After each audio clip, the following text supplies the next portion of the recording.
Hello, fitness business nerds. It's Michael, and I have a super important message. I hope you're ready. Our enrollment for Unicorn Society is now open. We only do this twice a year, and this is the moment you've been waiting for if you want to work more closely with me and Mark and Pete and the rest of our Business for Unicorns team. Our Unicorn Society group is full of brick and mortar training gym owners.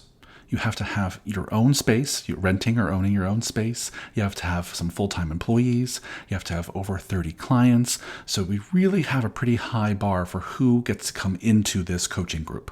But when you're in this coaching group, you get so much value, if I do say so myself.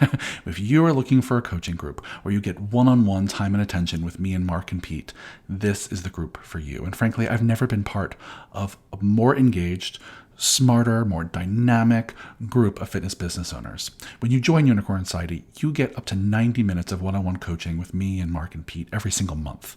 You can use that for just you and your business partner, you and your whole team. We will get on a phone or Zoom with you and talk about whatever you want us to talk about that helps move the ball forward in your business.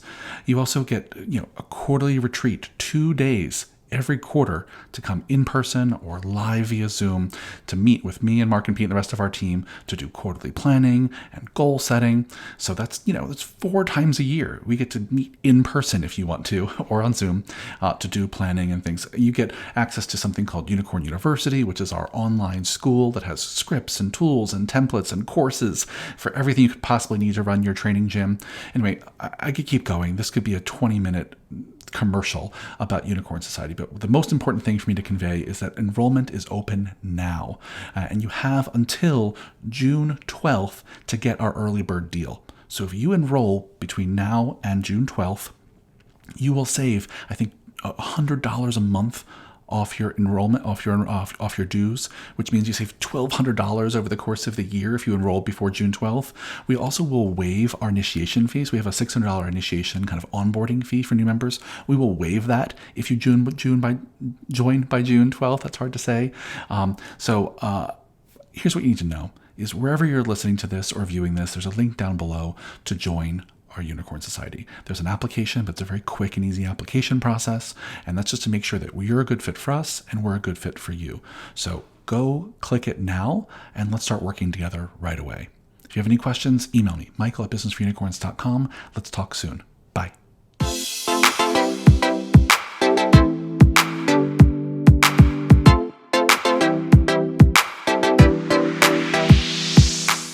Hello, fitness business nerds. Welcome to another episode of the Business for Unicorns podcast. And today I'm really excited to be here with a friend, fellow Unicorn Society member, former MFF team member, Coach Fury, who you might know as Steve Holliner, but I'm going to call him Coach Fury today. What's up, Coach Fury? Not much. Thanks for having me on, Michael. Yeah, I'm so excited we get to do this. I can't believe we haven't done it sooner. But Coach Fury, as some of you might know, is the owner of the Speakeasy of Strength in Brooklyn, which has been running for several years now. And I'm so excited to dive in and talk a little bit about what his experience has been, some of his superpowers. So thank you again for doing this. Thanks for having me on. This does feel overdue, but I know. I don't think I would have had as much to say until now. I'm stoked. Well, let's just start with you want to introduce yourself to our listeners and viewers, to say a little bit about who the heck you are. Tell us about the Speakeasy of Strength, how long you've been a Unicorn Society member. If you want to talk about our past together, you're welcome to share the context for how we knew each other even before this. Sure. I guess we'll start with I'm a film major, film grad. And eventually got into visual effects and started to hate my life and was looking for a way out. And when my daughter was about 6 months old, my skateboard industry injuries over the decades and just general not living healthy was catching up with me. And I decided then that I needed to become a strong parent. And I started working out, not knowing what I'm doing. Managed to blow my knee out, skateboarding. And when I got back, I joined a Muay Thai gym called 5 Points Academy in the city, and they had kettlebells there, and basically that was the transition where after training there for a relatively short time, I was like, I think this is where I want to go with my life to help people. Wow. So it sounds corny and altruistic, but it really was that. I think one thing growing up, as I've always had sort of like a punk rock aesthetic, or not aesthetic, that would be looks, mindset. Yeah. Not looks, maybe both, but It's turned into both, probably. And I realized in my late 30s that financial success wasn't the be all end all if you're miserable. And I also realized what strength as a gift can be for people, and decided to go for it and started working part-time at 5 Points, and then building up my own brand, and started assisting eventually as I was taking certifications, assisting at certifications. And one of those happened to have one of your 2-time former coaches now, Jen Bullock, back then Jen Frankel. Uh-huh. And she and a ninja, Adrian, started training with me, and we're like, you need to meet Mark and Brian and all these guys. And I met everybody, and then eventually ended up working there, and ended up on the window, which I know is about to come down soon. Yep. Which will break my heart, but Yeah, so I mean, for anyone who's walked past Mark Fisher Fitness in the last, I don't know, 5-6 years, how long's it been?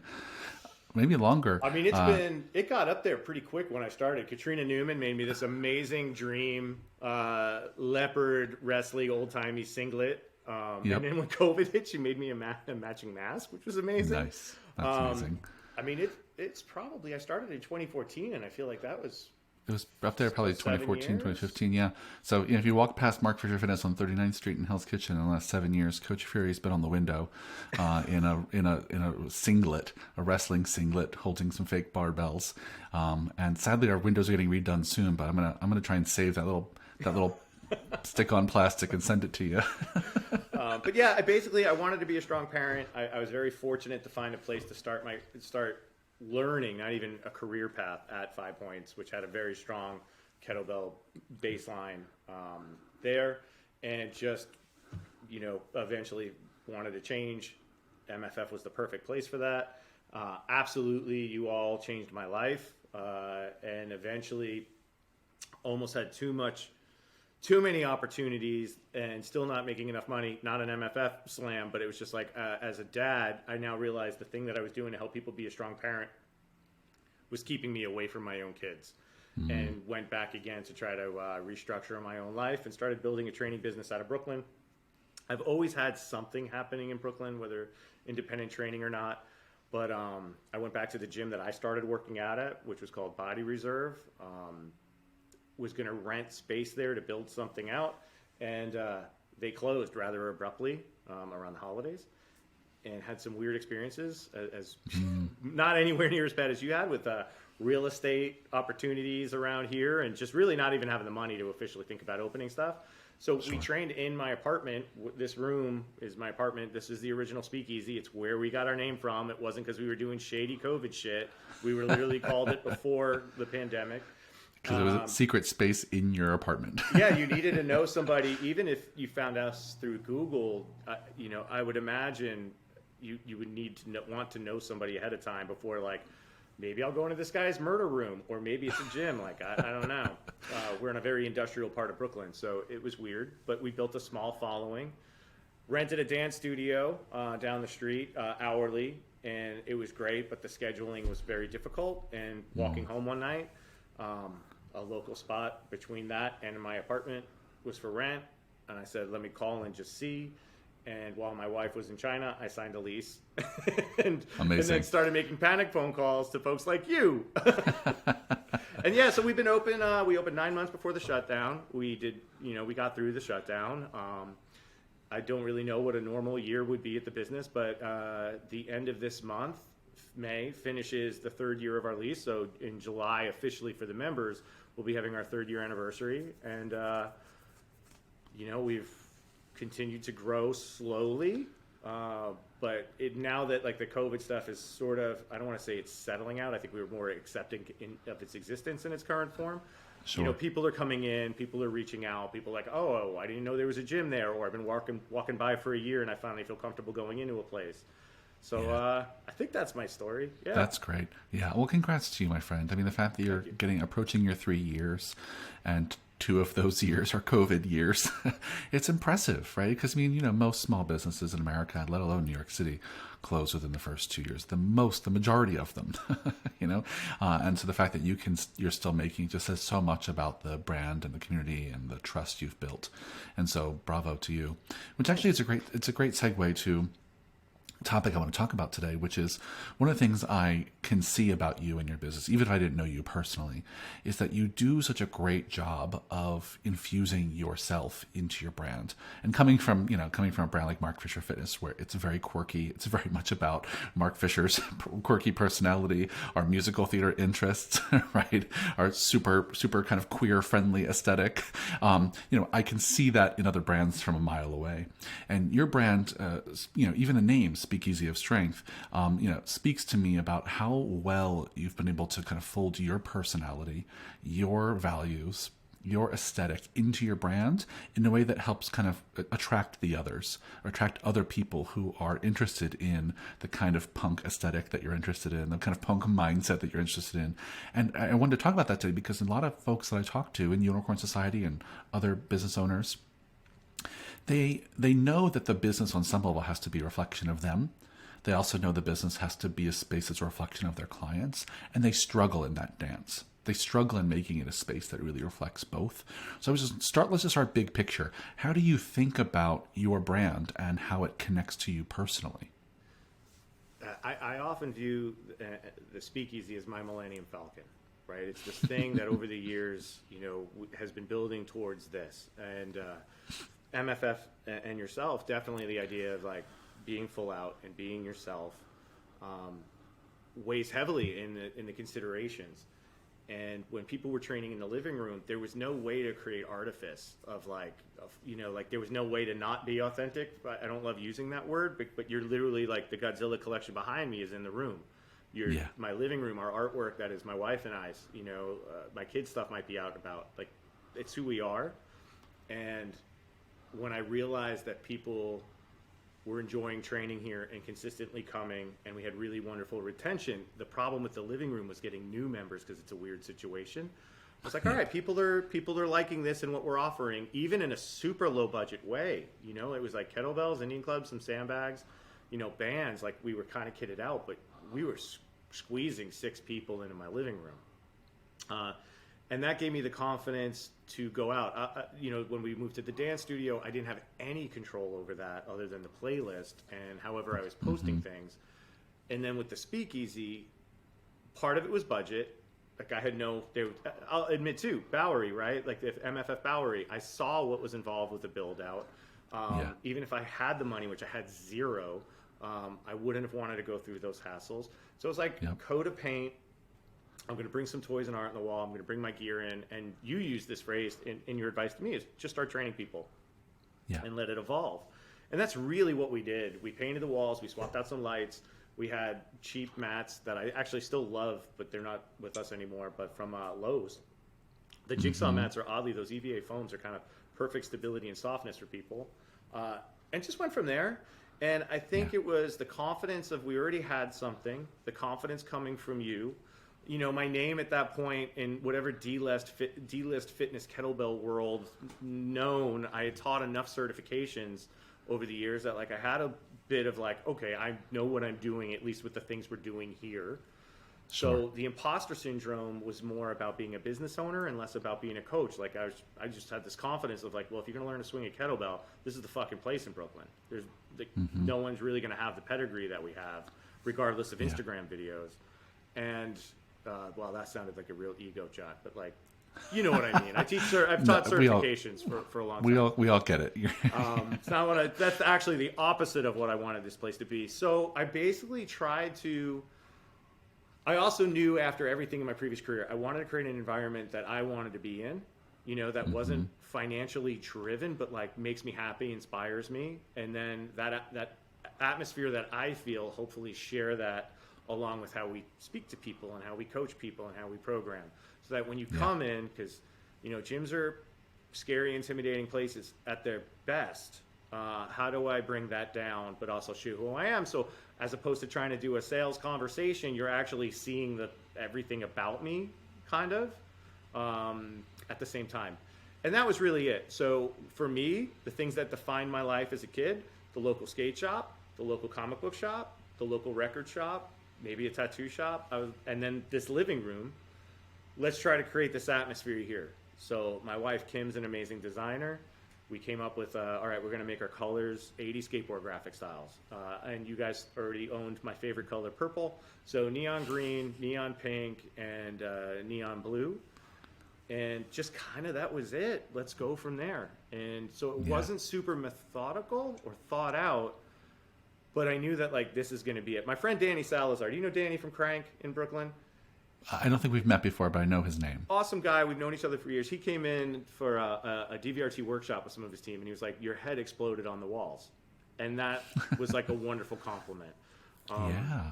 And so we went. That's a beautiful. We went from I there. just want to go back to something you said before, because I think that phrase, your head exploded on the wall, is fantastic, right? It just shows that like this space screams you. Right, I mean that's fantastic. But one of the things you mentioned, and you said it so casually, which is why I want to go back to it. You were listening to all the things you brought to the space. Like, yeah, we brought the equipment, we put it in the upper floors, slapped a coat of paint on there. I brought my toys and some artwork, and like that, the toys and the artwork is the thing I think people mostly don't do. Yeah. Right? They don't bring that extra something into a space that screams them. And I'm not suggesting it all has to be Godzilla and comic books for everyone, but what is it for people that makes a space unique to your style, your aesthetic, the kind of community you want to build, the kind of environment you want to have? And again, not all of them are going to be like ours that are brightly neon colored, right? For sure, they shouldn't be.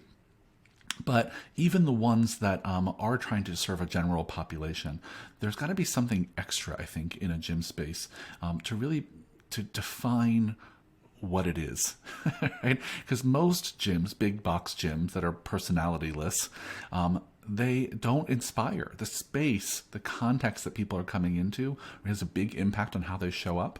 And when you can have a space that's full of personality, full of fun, quirky energy, or whatever the energy is, it does so much to inspire clients to want to show up and show up differently for themselves. Yeah, so I just wanted to share that. Like, I love the idea that on this casual list of things, you mentioned toys and artwork. And I can't think of many gym owners who thought about that. You know? I don't think we'd be who we are without that stuff. Yeah. I minimized. Yeah. I will say this, on the flip side, it had gotten out of fucking hand, and there's a bin now across here, the shit and all the Star Wars helmets. Some of it I had to pare back to make space, make cleaning easier, but I realized it gets the point across. And we are in an old Brooklyn building. We are not fancy, and I never care to be fancy. The biggest space I would ever want to own a speakeasy in would be 1,500 square feet. I'm not looking to be big, but I also knew, like, if we're gonna like have this like old Brooklyn vibe, we have to live up and match this charm, as opposed to trying to pretend to be fancy. Because we are, one of the things with the speakeasy and my background is, like, it's been a check to check since I became a coach. There hasn't been with child support stuff and rent and all that stuff. Like, we didn't have any financing to consider a build out. So it was like, DIY, like, how do you do it? All you need is a place for people to be, bells to swing. I have toys here. And then, of course, it gets fun having a corporate card to buy I'm buying Buffy toys. Put that on. But it does become part of the marketing, and we wouldn't be who we are in the marketing. Like, even when Mark Fisher was on Strength Matters podcast with Seb Morgan way back, Seb knew me as the Godzilla guy. We had never met. He was like, "Oh, Fury, the Godzilla guy." Like, people just know that. So it was like an easy thing to connect, dumb nickname and that. Very few of my members are into Godzilla, if any. Some of their kids are, which is weird. Sure. But it helps. And like, literally just the other day too, we have a lot of skateboards on the wall. Somebody reached out and was like, your reissue skateboard decks on the wall sold me, coming in. That's it. Well, the thing is that, people connect to brands on an emotional level, right? Whether they know that or not, right? We all connect to the brands that we hold up or we go back to time and time again. We connect to them on an emotional level. And we buy based on our emotion, right? And so when a space has a kind of personality that connects with us on a personal level, not only are we more likely to buy, more likely to stay, we're more likely to talk about it, right? More likely to share about it. So it's a great business decision to have your space be infused with personality. But let's talk about the kind of flip side of this coin. So, one thing I hope listeners are getting out of this is that regardless of what your personal aesthetic or values are, your space has to be reflective of your community or maybe its owner, or there has to be some personality in your space to make people feel something when they kind of walk in the door. And that should be often grounded in the team and the culture that's internal. But the flip side of that coin is the space also has to be a reflection of the people you're inviting in. The client avatar that you're going after, the people who you are serving every day, also have to be reflected in that space. And I think of that push and pull as a dance. And I know you do such a great job of making people warm and included. So how do you make space for your clients in your space? We're just very communicative within the room. I will say, if there's something that I think I could work on better, it would be client conversations, crew members conversations outside of the room. But they know what's going on with me and with the speakeasy. And we, all, again, lessons learned from MFF. Name games, checking in with each other. We missed the hangout time inside. That's starting to open up, but with COVID, that kind of went away because people are like, I'm coming in, I'm getting the fuck out. But, our station. So in COVID times, where we had to have dedicated stations, we created these big banners. So obviously for me, Keanu Reeves was one, Patrick Swayze, and then because of some of our coaches, Lizzo became one. I'm forgetting who else we had up there. And then when it came time to expand a little bit, we added, when RBG had passed, Ruth. Chadwick Boseman is one of ours. MCA from the Beastie Boys is one of ours. So there are things that mean a lot to me, but Lizzo means something who she stands for as opposed to the music for me personally. But for a lot of the crew, when I'm like, who would you like to see as a new member? Everyone's just like, don't move Lizzo ever. So that. Also, I'll say, when we first opened up, it was called Fury Industries, the Speakeasy of Strength, because my LLC, my DBA was Fury Industries. I didn't have the time. We moved open so quickly, there was no time to have that DBA approved. So even just officially making the name Speakeasy of Strength was meant to represent who we are and how we carry our strength. It's not about the secrecy. It's about, we lift weights and we're strong, but we're not dicks about it. We speak easy. So there's a double thing going there. And so as soon as I had the time to drop the Fury Industries from that, I did, because Fury Industries felt very me, and I wanted to feel very us. Yeah. Well, I think even in that response, I think there's 4, 5, 6 tips for people, and you mentioned them quickly, but even the stuff that you attributed in part to MFF, like having name games, connecting with people before, having that hangout time is so huge, which like you said, we all lost a lot during COVID, or many of us did, right? Just that hangout time is part of how you welcome people into the space and let them contribute to the community making along with you, and just getting to know them personally, And I also love this idea of including them in how to design the space, right? And you can't always do that, but if there's things you can hang up for them, right? Posters, sayings, phrases. Let's crowdsource ideas for things we put on merch. Let's crowdsource ideas for what goes on our social media.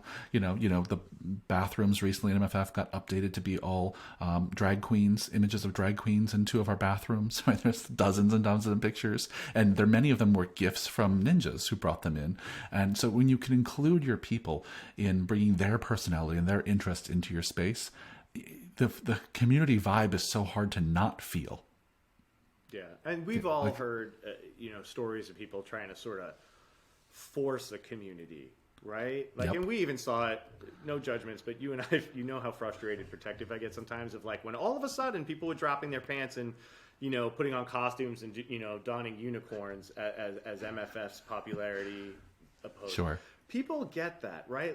So I think it's also when you're setting up this experience and you want to have success, you want to know it doesn't have to be fixed, right?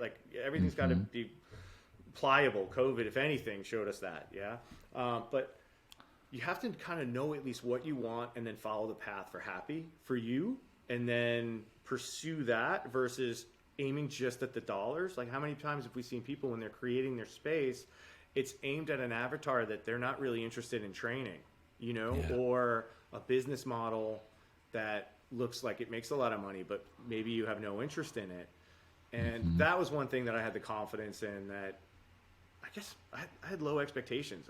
This is a weird thing. I didn't have big expectations, if I'm going to be completely honest. Like I said, this is the amount of money I need to make within 6 months monthly, and I'm okay. And I would have been happy. We're crushing that number, but that would have been okay for me. That would have been, the bills are paid. I'm training people. I'm running my own life. I could buy these skateboards and toys for the gym and support my family. Now, that was too low expectations, but I think that going in was fine. Like I was at a friend's wedding with a bunch of gym people, and an owner of a gym in the city was like, "So I've been looking to do something in Brooklyn. Let's partner up." He's like, "You need like 10,000 square feet," and I'm like, "Absolutely not." Nope. Like I appreciate the offer, but that is the opposite of what I want to do. And I think that's why we're still here. If I had gone big out the gate, I would be closed. Sure. And just keep being okay to be small, Yeah. I think that's that comic shop mentality too. Being okay to be Well, small, I just being great at it. Yeah, I just love that your inspiration are these places that are known for being kind of community centers, right? Culture centers, barber shops, tattoo shops, comic shops, right? Those kind of things. For me, growing up, a lot of nerds hung out at a magic shop in my town, right? Similar vibe, right? Like, where do the nerds go, right? And that night, for all of our listeners and viewers, that might not be your vibe, right? That might be not the personality, but what is it? Right? Are you interested in like the local sports teams? Right? Are you interested in the local, some local trade groups? Right? Like, what is the community vibe that is inspiring your space? Because so clearly, I think, that inspiration that you shared, Fury, can be seen and felt, even just going to your Instagram page or walking into your space. I'm sure it can be felt by people that like this is like a local community spot where I can get to know other people who live nearby who are cool. Yeah, and with that, with like social media and what we put the messaging out, I want the heart to come through of like who we are and what we're trying to do, what our mission is. But I also am not trying to fool anybody with social media. Like I don't take it seriously. I hate, social media's best purposes for me are keeping in touch with friends and buying collectibles. That really is it. The selling part, I really struggle with it. I would love to get to a point where I don't need to do any of it. So I don't take it so seriously when we do dumb shit on our social media. It's also not like a targeted trend attempt. Our members are cool and team members are cool to do that, but like I'm not trying to follow the latest trend. Yeah, well, I think this kind of speaks to your specific kind of punk aesthetic or punk mindset, really, which is, listen, I'm not trying to impress anybody. I'm just doing my own thing. If you're impressed, cool, right? Yeah. But I'm not trying to make the latest trend or follow the latest trend. I'm here to be myself, share my message, and if you don't like it, fuck off, right? Those are my words, not yours. But I mean, that's kind of the punk mindset that I think I really appreciate, and it's a vibe that I think marries well with a gym culture. Right? I think it makes a lot of sense. People aren't used to it. I think we take for granted sometimes because we've worked together, and how many people have now gone through MFF, and how many fewer people have gone through the Speakeasy. But most people aren't getting this experience when they go to a gym, regardless of a lot of other places, people's marketing and stuff. They're just not getting the same thing. So it's different, and that stands out. And if that is attractive to the member or potential member, that's wonderful. And if it's not, I'll happily guide them like, oh, you might be a little bit more like aggressively go, crush yourself style. We're not that. I'm not going to pretend to be that. Here's another gym. Here's another system. Like, I'm cool to do that. We almost had to have that conversation with a member not that long ago. We just weren't a fit. We were in the neighborhood, but we weren't the right fit. And we both realized it, and they left on their own. That's never happened before that way. Sure. Yeah, and I think it's a great thing when you can find, if you're going to be true to yourself and have a space that really reflects the kind of avatar you want to attract, yeah, that means you have to be okay with letting people go who don't fit that. Yeah. Right. And not that they're not welcome, just if they can't find happiness in a space where the rest of your community is really happy, then, that I think that's a great sign that maybe we're just not the right fit. We can't important. constantly be molding and changing ourselves to every single person who walks in the door. That's not to say that culture is static. Right, a culture of a community of any kind will evolve and should evolve over time to be reflective of whoever is a member at that moment, but not changed by every single person. Right? Which we know we've had that issue. We've had team meetings about that stuff at MFF, and I again, like bringing, one of the things that was great for between 5 points and MFF and here is I'm able to like take a lot of the great and a lot of the things that I didn't. There's mostly great, but some of the things that I didn't as an employee agree with, and the way it is I'm going to give somebody like a month or two, right? So if somebody that I feel is like, I don't know, but I'm going to try to win them over here. If within a month or two, they're not like feeling us, and this is literally, I'll say it, it's been like 2 people and only one that was problematic. But you can't have a community while letting someone else piss in the community pool because you need their money. If it's not a fit, you have to address that because now you're devaluing all your current members, right? And that was the one point of interest with this one was like, oh, it's kind of weird. Or protecting the team, where it's like, okay, the members, I did some check-ins with after this person. They weren't, by the way, they weren't horrible. I want to stress that. Course. It was just enough in a small space. We're like, our training floor is 500 square feet.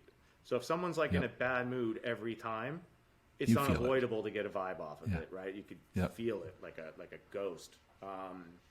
But anyway, like you have to look out for everybody, including your team, or you're just like all the messaging becomes bullshit because then it is your training dollars.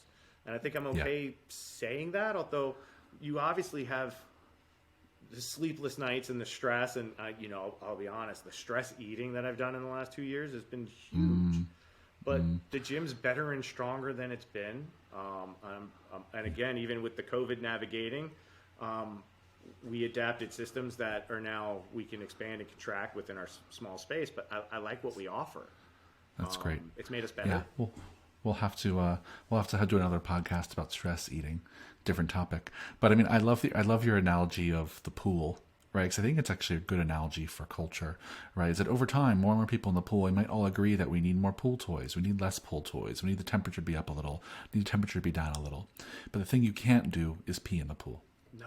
Right? The thing you can't do is pee in the pool that all of us are in. And you really can't poop in it either. That's not on the table either. But, it's hard when we all need for money. some communities, that's maybe a thing that they would like. But it's the analogy, I think, stands. I think there's a window for Golden Shower Fitness right now. Somebody go get that domain. For sure. Someone go get that domain. And to be honest, it's probably going to have to be open in Brooklyn. Let's be real. Yeah. Well, in the spirit of starting to wrap things up, I'm going to put you on the spot with one last question here, which is for the folks who are listening who are like, no, that's not me, right? Like I don't have any desire to put my personality into my space. I'm not going to be having glitter unicorns or dildos on the wall or Godzillas on the wall or graffiti on the wall, bright colors in my branding anytime soon. So like, how does this apply to me? What does this mean for me if I'm not someone who's looking to have a kind of loud, very niche, depending on how you think of it, brand? What does it mean for them to bring their personality into the space? And I'm going to put you on the spot and say, what's your advice to them? Be the contrast to us. Look around your room. What do you do outside of the gym, or what do you love inside the gym? And how do you visually or in any form of communication express that? Like find 1 to 3 things, whatever it might be, your favorite team, whatever, and build upon that. If it's your avatar, it's another thing that like we've spoken a lot about. Who do you want to make money off of? Who do you want to train with? Like really think about that, and what would they like that you can live with and be happy with? Don't just tailor to them. At least for me, that would be like another being in advertising again, and like overly stifling. But find some things that are important to you that you would like to be surrounded with, the type of person you want to work with, and what would they like to be surrounded with. And then see how that jives with your mission statement. And I think that's a thing also that I learned from MFF, like the mission statement and our core values. Like, what is that? Because that makes everything easier. And your avatar is your space, right? It is my Millennium Falcon. If we're all the I sometimes refer to us as the rebels, the Brooklyn Fitness Rebellion, Star Wars style. And the Speakeasy is my Millennium Falcon. I'm going to go down in flames, keeping this place afloat, even if it is the fastest hunk of junk in the galaxy, right? Because it's not fancy. But that would be my thing. Because if you just chase the dollars, at some point, this job, as we all know, and even if we love it, it's a job, is super draining.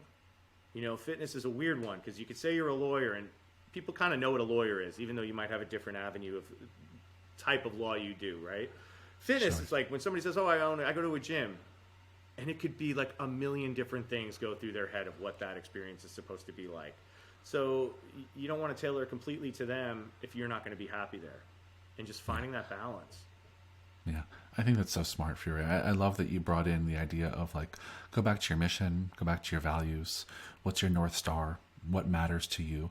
And I think the theme of what you shared, and frankly, this whole conversation has been about, is that, find out what's unique about you. And the you might not be you personally, it might be you and your team, but what makes you you? And it may not be a punk aesthetic, right? It may not be anything that's extremely visual, but it could be a perspective. It could be a point of view. It could be an approach to fitness. And how you make that clear, as Fury says, is about how you define the work you do for your clients and the kind of avatar you're pursuing, right? So the way you explain what you do in your business, the way you explain what your community and culture is all about, the way you explain your approach to actually getting clients results, and the way you attract a certain kind of avatar, I think that is what we're talking about today. Is, right? How do you bring you into the equation to help stand out from the rest of the options that your community has? And I think, the more you can stand out in a way that really represents who you truly and authentically are, the more long lasting you'll be able to do this work, and the more you'll attract the kind of people who get you excited to get out of bed in the morning. For sure. It's sort of like, again, lessons learned from MFF, not to keep saying it, but we didn't talk about this stuff at the previous gym. You didn't decide we're going to call people ninjas. The ninjas started calling the ninjas. So when fitness people or anything use community as a buzzword, you cannot create a community. You can only create a space for a community to form and build itself. I can't say that this is who's going to come here. Again, with all my nerdy shit, the majority of our members aren't that nerdy like I am. They don't know a lot of that stuff. There's some certainly comic book skateboard folks in there, but for the most part, they're not. But we create an environment that they like being in. But like, I can't dictate like 30% of our members are going to be into punk rock or heavy metal, and 30% are going to be this. And 30, it's just, this is the message we put out. And then here's the swimming pool. And then what fish are jumping into the water to hang out with us, and then I'm going to not let people pee in that water. Exactly. And what you're saying by doing all of that is, this is who I am.